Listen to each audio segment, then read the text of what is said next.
High বন্ধুরা, আমি গৌরব চক্রবর্তী চলে এসেছি আজকে একটা নতুন ভিডিও নিয়ে। আজকের ভিডিও বলো, আগের ভিডিও বলো বা আগের যে কোনো শর্টসই বলো না কেন, সেগুলো আমি মেনলি তোমাদের জন্য আপলোড করি। তোমাদের মিন্স তোমরা যারা স্কুল কলেজে পড়ছো সেই ভাই বোনদের জন্য আমি এই ভিডিওগুলো আপলোড করে থাকি। আমি মেনলি সেখানে তোমাদের ইংলিশ নিয়ে, স্পোকেন ইংলিশের জন্য যে জিনিসগুলো জানা দরকার সেগুলো বলে থাকি। ইংলিশ রিলেটেড তোমাদের যা কোয়ারি হবে, স্পোকেন ইংলিশ বলো বা গ্রামার বলো, যা কোয়ারি হবে তোমরা সেগুলো আমায় জিজ্ঞেস করো, এবং সেটা দাদা ভেবে জিজ্ঞেস করো, তোমাদের নিজেদের দাদা ভেবে জিজ্ঞেস করো, স্যার হিসাবে জিজ্ঞেস করতে হবে না। তো চলো আজকের ক্লাস শুরু করা যাক। আজকের ক্লাসে আমরা শিখবো কী করে বই পড়তে হয়, অর্থাৎ একাডেমিক বই কীভাবে পড়তে হয়, স্কুল কলেজের বই কীভাবে পড়তে হয়। একাডেমিক বই পড়তে গেলে আমরা যে ভুলটা প্রথমেই করে থাকি, আমরা বইকে প্রথম থেকে শেষ অবধি মুখস্থ করতে যাই এবং সেটা না বুঝে মুখস্থ করতে যাই।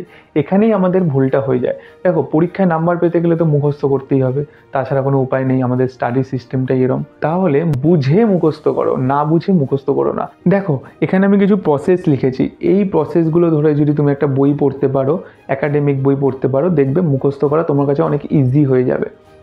প্রথম প্রসেস লিখেছি চ্যাপ্টার ওয়াইজ, অর্থাৎ তুমি যখন কোনো বই পড়বে দেখবে প্রথমে কন্টেন্টস লেখা থাকে, অর্থাৎ কন্টেন্টসে 1, 2, 3, 4 করে অধ্যায়গুলো সাজানো থাকে। তুমি সেগুলো 1, 2, 3, 4 করেই পড়বে। সাপোজ ধরো দেখলে 2 নম্বর অধ্যায়টা 5 পাতার আছে, কিন্তু 1 নম্বর অধ্যায়টা 20 পাতার আছে। কখনোই 2 নম্বর অধ্যায়টা আগে পড়বে না। 1 নম্বর অধ্যায় 20 পাতা থাকলেও 1 নম্বরটাই আগে পড়বে, দেন 2 নম্বরে যাবে। তাহলে কি হবে, 2 নম্বরটা তোমার বুঝতে সুবিধা হবে। কিন্তু যদি 1 স্কিপ করে 2তে আসো, দেখবে 2টাও বুঝতে পারবে না, এবং পরে যখন 1-এ যাবে 1ও বুঝতে পারবে না। সেই জন্য চ্যাপ্টার ওয়াইজ প্রথমেই আমরা পড়াটা শুরু করব।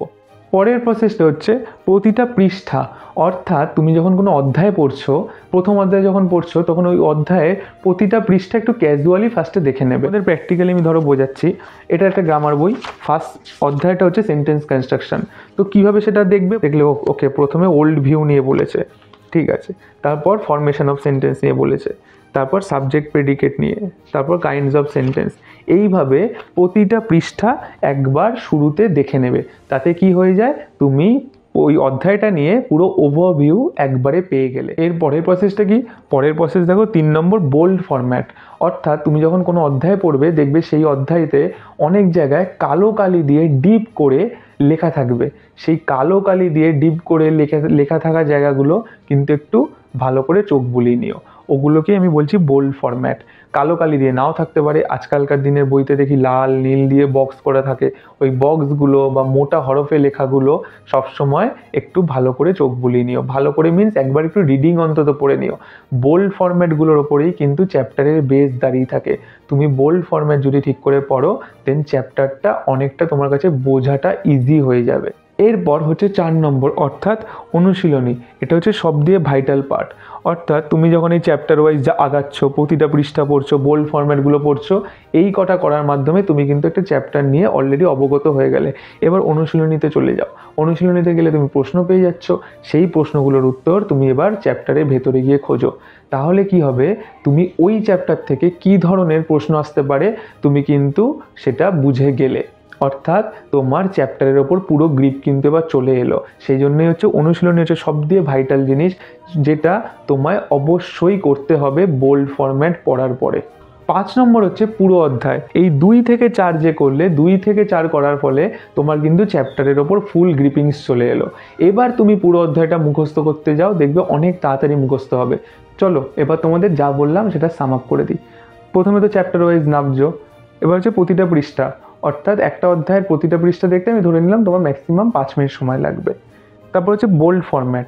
একটা অধ্যায়ে যা বোল্ড ফরম্যাট থাকে সেটা একবার করে পড়তে গেলেও খুব বেশি থাকে না বোল্ড ফরম্যাট, হয়তো 3-4টে থাকবে বা 5টা থাকবে, খুব বেশি হলে তোমার 10 মিনিট সময় লাগবে বোল্ড ফরম্যাটগুলো একবার পড়তে।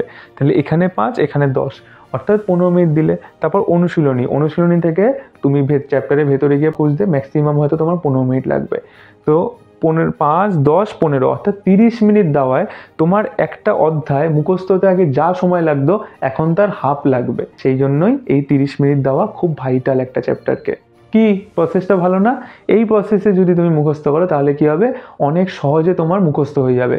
তুমি বুঝে মুখস্থ করছো সেই জন্য অনেক সহজে হবে, আর যদি না বুঝে মুখস্থ করতে অনেক সময় লেগে যেত। ভিডিও ভালো লাগলে অবশ্যই লাইক করো, বন্ধুদের সাথে শেয়ার করো, আর দাদা ভেবে কমেন্টগুলো করো, কোনো স্যার ভেবে কমেন্ট করতে হবে না আমাকে, ঠিক আছে? আর চ্যানেলটা সাবস্ক্রাইব করে দিও একটু। সাবস্ক্রাইব করলে কী হয় বলো তো, আমি নেক্সট ভিডিও করার এন্থুটা পাই। সেই জন্যই সাবস্ক্রাইবটা একটু করে দিও। চলো আজকের মতো বাই।